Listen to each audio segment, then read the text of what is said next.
The Chronicles of Narnia, The Lion, the Witch, and the Wardrobe, chapters 10 to 13. Okay, so the good-sized people were busy packing to leave. Mrs. Beaver was acting very, very slow. Mrs. Beaver, we've got to hurry, the children and Mr. Beaver said. But she still was very slow, and so they really asked her why. Why are you so slow, Mrs. Beaver? Actually, not that, but something like that. So they were really something like frustrated. I don't think that's a good thing to say to an old she beaver. That's what I think. It's not what they said. Doesn't matter. Let's go on. So, yeah. So, she was acting very, very slow. So, she said, well, she would be traveling on a sleigh and they will be walking. And there is no hope that they will go faster than her to the stone table, whatever they could do. So the children actually thought that meant there was no hope. There was hope, she said. There is hope. Well, we can't get there faster than the witch, but we can hide and we can go to places that the sled can't go. So that was right, but they knew they had to hurry. They did hurry. All except for Mrs. Beaver. She packed them heavy packages of something that they didn't really have to use. But never mind, it was worth packing. So they left. And when the witch and the dwarf and Edmund got to the beaver's house, no one was there. They decided to go, so they told to go to the stone table. Yeah. So they decided to go to the stone table as fast as they could to catch them at once. Maybe not once, but that's what they thought. You mean now? Okay, so the good-sized people were busy walking. Now not packing, but walking. Mrs. Beaver wasn't very slow now. But they were very tired and the sack was going heavier and heavier.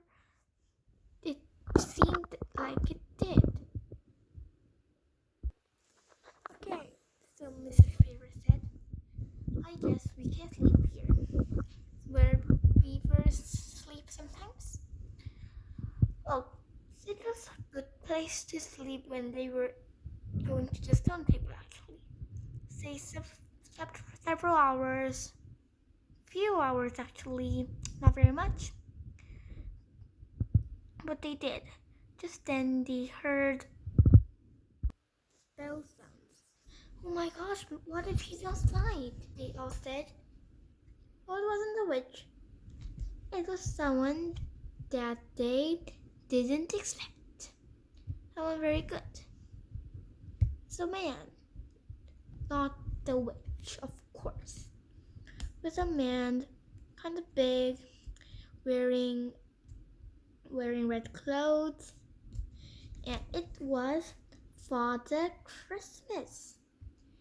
Well, he wasn't allowed to be here, but he finally got in. That meant that the witch's spell was breaking.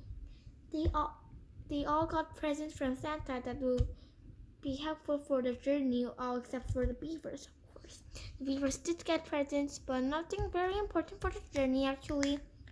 Good for them. And then they got presents for them all, what they need. Food and a drink.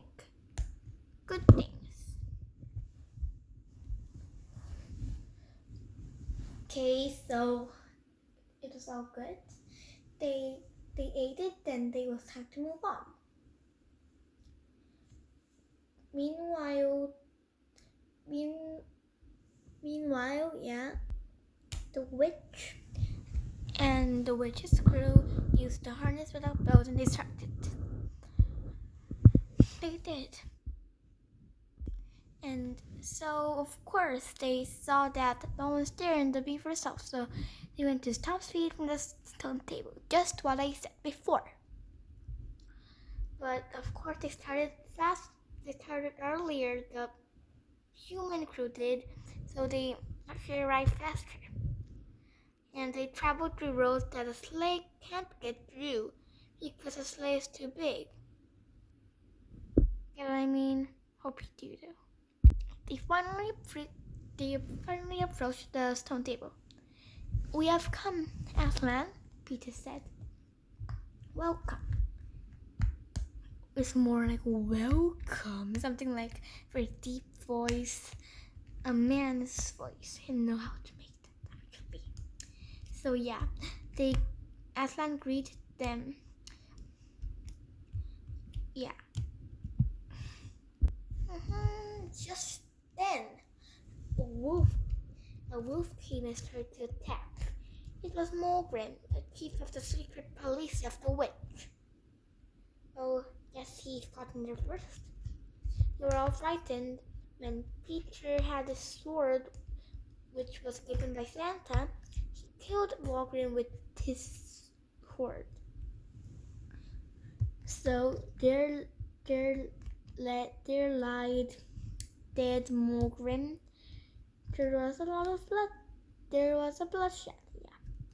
So when the witch heard about this, she was frustrated. "Morgrim's dead, she said.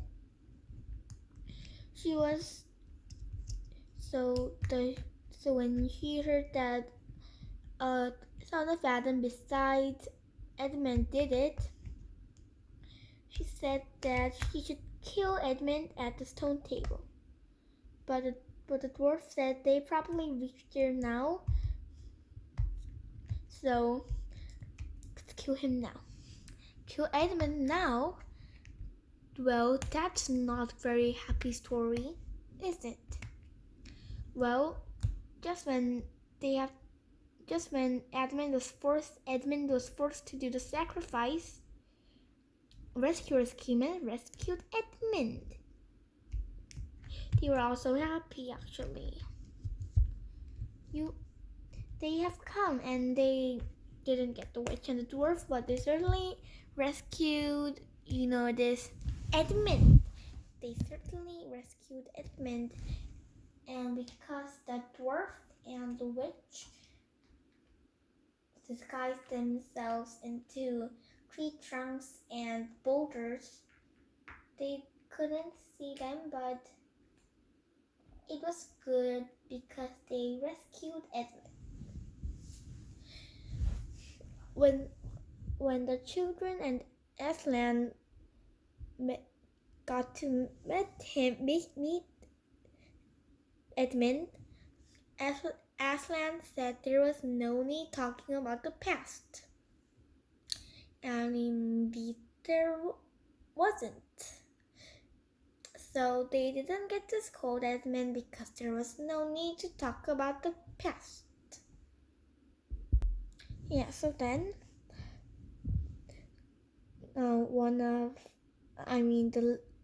one of Aslan's people, some kind of leopard, I don't remember, but yeah, he said that their enemy's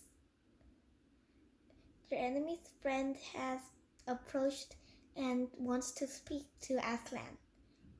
Aslan let him in. It was a dwarf, of course. "Aslan," he said, "our mistress wants to speak to you." "You mean the White Witch?" "I mean the Queen," Aslan said. "Yes, Your Highness has approached. Let her speak to me," he said, "But please, there's one condition. Leave the wand behind that oak tree over there." People from Aslan went to see if this was true. It was true. The wand was put there, and the witch said, "How dare you? You get away with that human creature. That's a traitor. That's my property. That's mine. It's my property. I have the right to kill. I have the right to do it." And that was true. That was what the magic had said.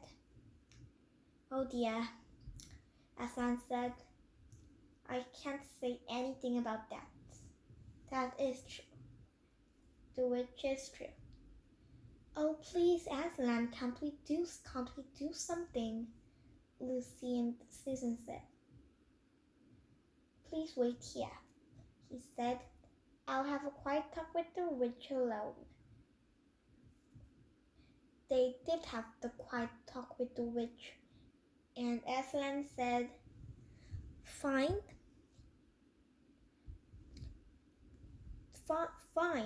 he said.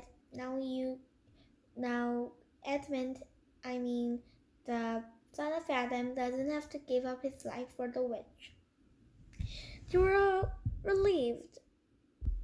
But the witch said, "How will I know that this is true? This will come true." "Hurrah!" Aslan roared. This made the witch go away with the dwarf. Yeah, so they did solve problems. That's a good thing, isn't it? Okay, so this is the end of the Chronicles of Narnia 2, The Lion, the Witch, and the Wardrobe, chapters 10 to 13. Thank you for listening. Bye.